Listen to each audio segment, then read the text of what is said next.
สบายดีไอ้น้อง PCP เฮาเนาะวันนี้ค่อยจัง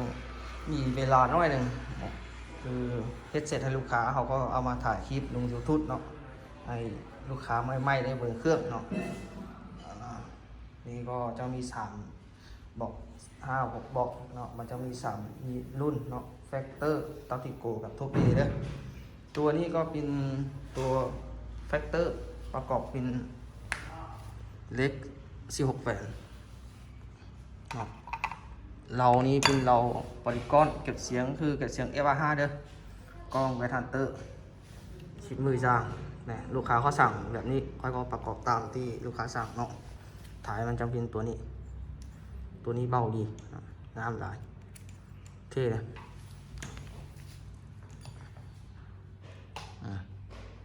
ลูกค้าสนใจก็ถ้าเขาทำเวอร์แอปของค่อยนี่อันนี้ก็แบบนี้จะมีโนมใส่ท้ายนะตัวเนี้ยลูกค้าเขาสั่งลูกค้าเอาโนมด้วยใส่ท้ายกับเอาถ่ายเป็นแบบนี้เนาะ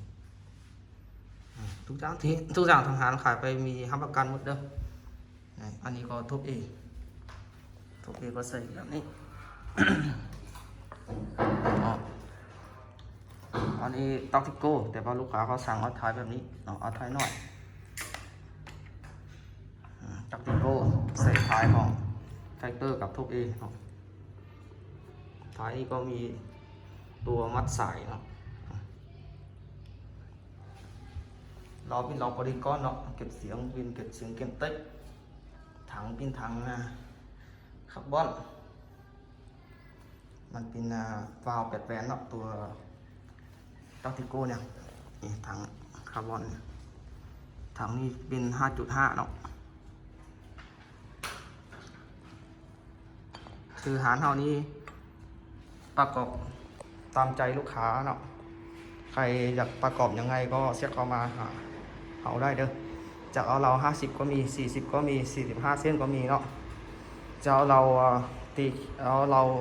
อีกที800เราอีกอย่าง8เนาะเราปอดิกอนเนาะที่ตามใจลูกค้าสั่งหมดเด้อสั่งมาเลยแจ้งเข้ามาตามเบอร์แอปของก้อยเดี๋ยวก้อยจะติดเบอร์แอปของก้อยอยู่ในคลิปนี้เนาะใครสนใจก็เช็คเข้ามาถามได้เลยเนาะ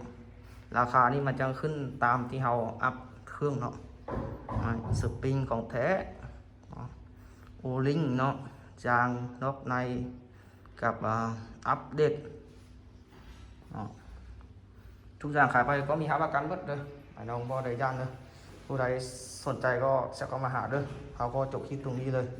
ฝากกดไลค์กดแชร์กดติดตามให้เราเด้อขอบใจหลายๆเด้อ